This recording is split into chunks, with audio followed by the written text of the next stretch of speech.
PDK Music. Vani chogaye dino piro taure chokwadi varumewe Yala Nation wo Dauya ne mapomba kuputisa mapomba kuvaya vakaromba pum pum pum Vanga vakandikomba vachida kundimonya kuti nindigogowa uweu Wakambo pane kupiko iwo mweya wekunyatiswa Ukaita chakanaka unoshorwa au notariswa Wakambo pane kupiko iwo mweya wekunyatiswa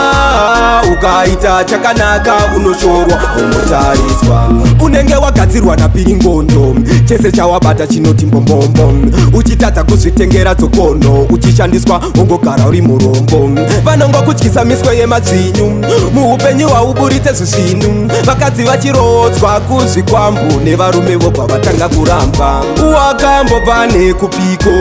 iwo mweya wekunyatiswa Ukaita chakanaka unoshorwa au notariswa Wakambo pane kupiko iwo mweya wekunyatiswa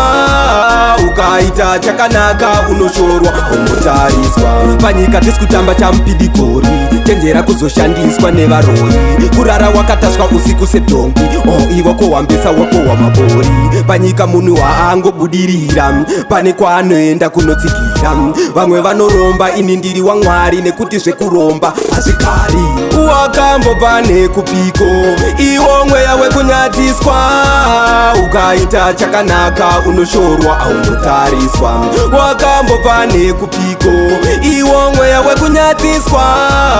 Ukaita chakanaka unoshorwa au notariswa Unenge wakadzirwa na piringondo chese chawabata chinoti mbombombo Uchitata kuzvitengera tsokono uchishandiswa ungogara uri murombo Vanongo kutyisa miswe yemadzinyu muupenyu hauburite zvisvinu Vakadzi vachirodzwa kuzvikwambu nevarume vobva vatanga kuramba Wakambo pane kupiko iwo mweya wekunyatiswa Ukaita chakanaka unoshorwa au notariswa Wakambo pane kupiko iwo mweya wekunyatiswa Ukaita chakanaka unoshorwa au notariswa Panyika tisikutamba chamupidikori chenjera kuzoshandiswa nevarori Kurara wakataswa usiku sedhongi iwo kohwambisa wako wamabori Panyika munhu haangobudirira pane kwaanoenda kunotsikira Vamwe vanoromba ini ndiri waMwari nekuti zvekuromba hazvigari Wakambo pane kupiko iwo mweya wekunyatiswa Ukaita chakanaka unoshorwa au notariswa Wakambo pane kupiko iwo mweya wekunyatiswa Ukaita chakanaka unoshorwa au notariswa